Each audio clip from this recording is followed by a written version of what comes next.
नमस्कार मित्रांनो, आज आणखीन एक दिव्यांग हिताचा उपयुक्त व्हिडिओ घेऊन आपण भेटतोय। दिव्यांगजनाचा विवाह होणं ही गोष्ट दिव्यांगजन आणि त्याच्या परिवारातील सर्वांना तशी अवघड आणि भेडसावणारी समस्या। अडचण ती येते दिव्यांगजनाच्या विवाहासाठी की दिव्यांगजनाबरोबर जर विवाह झाला तर वंश परंपरागत दिव्यांग पुढच्या लेकरांना पण येईल की काय, अशा प्रकारचा एक गैरसमज आणि भीती त्या कुटुंबामध्ये असते। आणि त्याचबरोबर आणखीन एक गोष्ट दिव्यांगजनाबरोबर होते की दिव्यांगजनाचा विवाह करताना विजोड जोडीदार निवडला जातो। जसं की वयस्क जोडीदार असेल, जसं की घटस्फोटित असेल, अशा प्रकारचा विजोड जोडीदार निवडल्यानंतर त्या दिव्यांगजनाचं वैवाहिक जीवन किती सुखी राहील हा मात्र प्रश्न पडतो। आणि याच्यामध्ये भर म्हणजे महिला दिव्यांग यांच्यासाठी तर विवाहासाठी फार मोठी समस्या, आणि त्याच्यामुळे कितीतरी महिला दिव्यांग या अविवाहित राहतात ही शोकांतिका। म्हणजे या सगळ्या गोष्टीचा विचार करता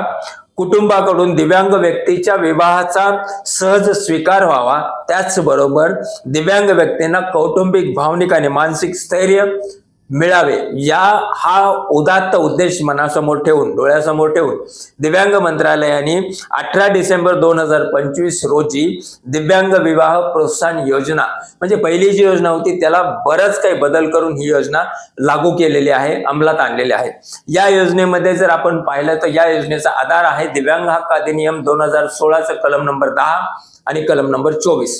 कलम नंबर 10 नुसार प्रजनन करण्याचा अधिकार वगैरे, आणि कलम नंबर 24 नुसार राज्य शासनाने दिव्यांग हितासाठी वापरला जाणारा निधी, या दोन्हीही कलमांचा संयुक्त विचार करून हे जे शासन निर्णय म्हणजे 18 तारखेचा हा शासन निर्णय काढण्यात आलेला आहे। या शासन निर्णयामध्ये आता पूर्वी कसं होतं माहिती का, पूर्वी फक्त दिव्यांगजनाने अव्यांगजनाबरोबर जर विवाह केला तर त्या ठिकाणी प्रोत्साहनपर रक्कम मिळायची, अनुदान मिळायचं। पण आता मात्र या शासन निर्णयामध्ये एक फार चांगली गोष्ट केलेली आहे। दिव्यांगांनी अव्यांगाबरोबर लग्न करणं एक गोष्ट, आणि दुसरी गोष्ट दिव्यांगाचं दिव्यांगजनाबरोबर लग्न होणं, म्हणजे या दोन्ही गोष्टीला अनुदानात कव्हर केलेलं आहे।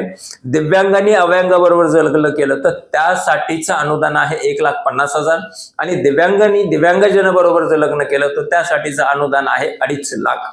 तर हे जे अनुदानाची रक्कम आहे, ही अनुदानाची रक्कम मात्र एक रकमी त्या जोडप्याच्या संयुक्त अकाउंटवर जमा होणार आहे, आणि ही रक्कम जी दिली जाणार आहे ती दिव्यांग कल्याण आयुक्त यांच्या मार्फत दिली जाणार। आपल्याला माहिती आहे याच्या अगोदर जी योजना होती समाज कल्याणकडे होती, आणि समाज कल्याण कार्यालयात जाऊन आपण अर्ज करायचा, अर्ज केल्यानंतर त्याला किती महिने लागतात काय होतं हे माहित नव्हतं। पण आता मात्र हळूहळू दिव्यांग हिताच्या सगळ्या गोष्टी मात्र दिव्यांग मंत्रालय किंवा दिव्यांग विभागाकडे जात आहेत, आणि ही पण गोष्ट महाराष्ट्र राज्य दिव्यांग आयुक्त यांच्यात तरी जाते, आणि त्याच ठिकाणाहून तो धनादेश मिळणार आहे। आता या योजनेमध्ये एक अट घातलेली आहे, ती अट मात्र दिव्यांगजनाचा संसार सुखी होण्यासाठीचीच अट आहे। ती अट म्हणजे आपल्याला त्या दिव्यांग जोडप्याला किंवा दिव्यांग अव्यांग जोडप्याला जी रक्कम मिळणार आहे त्या रकमेचा 50% वाटा मात्र त्यांनी 5 वर्षासाठी मुदत ठेवीत ठेवावा, अशा प्रकारची एक त्या ठिकाणी अट आहे। आता ही योजना करत असताना नेमकं कोण कोण पात्र आहे आणि कोणते कोणते कागदपत्र लागणार आहे। जो दिव्यांग 40% जास्त, 40% किंवा 40% जास्त दिव्यांगत्व असलेला दिव्यांग आहे, जो महाराष्ट्राचा रहिवासी आहे, त्याच्याच बरोबर अशा दिव्यांगजनाचा हा प्रथमच विवाह राहावा, किंवा घटस्फोटित दिव्यांग असेल तर त्या घटस्फोटित दिव्यांगांनी आतापर्यंत या योजनेचा फायदा यापूर्वी घेतलेला नसावा। त्याचबरोबर या गोष्टीची विवाह नोंदणी होणं जरुरी आहे, आणि हे जे आपल्याला अनुदान मिळवायचं आहे विवाह झाल्याच्या 1 वर्षाच्या आतमध्ये या अनुदानासाठी अर्ज करायचा आहे, अशा प्रकारची अट त्या ठिकाणी घातलेली आहे। अर्ज करत असताना दिव्यांगजनाचं आधार संलग्न, म्हणजे त्या UDID कार्डवर आधार नंबर आहे असं UDID कार्ड, त्याच्याच बरोबर विवाह नोंदणी प्रमाणपत्र, आधार कार्ड, तसंच आधार संलग्न संयुक्त बँक खात्याचा तपशील, म्हणजे दोघांच्या नावावर एकत्र बँक खाता असलेला तपशील, आणि त्या तपशिलासाठी त्याच्या जोडीला डॉक्युमेंट म्हणून बँक खात्याच्या पहिल्या पानाची झेरॉक्स प्रत, आणि त्याचबरोबर महाराष्ट्र राज्य आदिवासी प्रमाणपत्र, या सगळ्या गोष्टी दिव्यांगांनी म्हणजे ज्यांचा विवाह झालेला आहे त्यांनी जमा करायच्या। त्या सगळ्या गोष्टी 1 वर्षाच्या आत अर्ज रूपात। आता अर्ज हा आजच्या व्हिडिओच्या डिस्क्रिप्शन मध्ये ती पूर्ण फाईल देतोय, त्या फाईल मध्ये परिशिष्ट अ आणि परिशिष्ट ब आहे।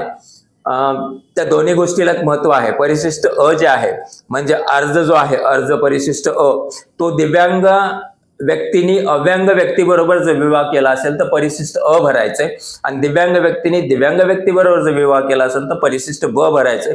त्याच्याबरोबर एक प्रतिज्ञापत्र पण द्यायचंय, त्याचा पण मायना त्या याच शासन निर्णयाच्या शेवटच्या पानावर दिलेला आहे. हे सगळं कागदपत्र पूर्ण झाले, अर्ज भरून झाल्यानंतर आपल्याला हा अर्ज जिल्हा कार्यालयात सादर करायचा आहे. त्याच्यानंतर त्या कार्यालयातून त्या अर्जाची स्क्रुटिनी होईल. तो अर्ज शेवटी दिव्यांग कल्याण आयुक्ताकडे जाईल आणि त्याच्यानंतर दिव्यांग कल्याण आयुक्तामार्फत हे अनुदान, पूर्ण अनुदानाची रक्कम त्या जोडप्याला मिळणार आहे. आणि विशेष अट या ठिकाणी घातलेल्या आहेत, जे अर्ज त्या जिल्ह्यात येत आहेत त्या जिल्ह्याच्या अर्जाची छाननी होणं जरुरी आहे, आणि ती छाननी होणार आहे. त्याच्यासाठी वेगळं कॉलम आणि वेगळं पेज बनवले. त्या पेजमध्ये महिन्यानुसार किती अर्ज आले, किती अर्जाची छाननी केली, किती अर्जांना अनुदान दिलं गेलं, या सगळ्या गोष्टी बरोबरच आर्थिक वर्षाच्या शेवटी प्रत्येक अर्ज निकाली काढणं बंधनकारक करण्यात आलेलं आहे. ही विजन आहे दिव्यांग मंत्रालयाची. याच्या अगोदर अर्ज दिल्यानंतर काय होत होतं आपल्याला माहिती आहे. आणि याच प्रकारे हे जसं दिव्यांग प्रोत्साहन योजना होते, याच प्रकारे संजय गांधी निराधार योजनेची पूर्ण जिम्मेदारी पण दिव्यांग मंत्रालय आणि दिव्यांग आयुक्त यांच्याकडे जावी. म्हणजे हे बाकीच्या ज्या दिव्यांगजनाच्या पळापळीच्या गोष्टी त्या होणार नाही, असं मात्र दिव्यांगजनातून बोललं जात आहे.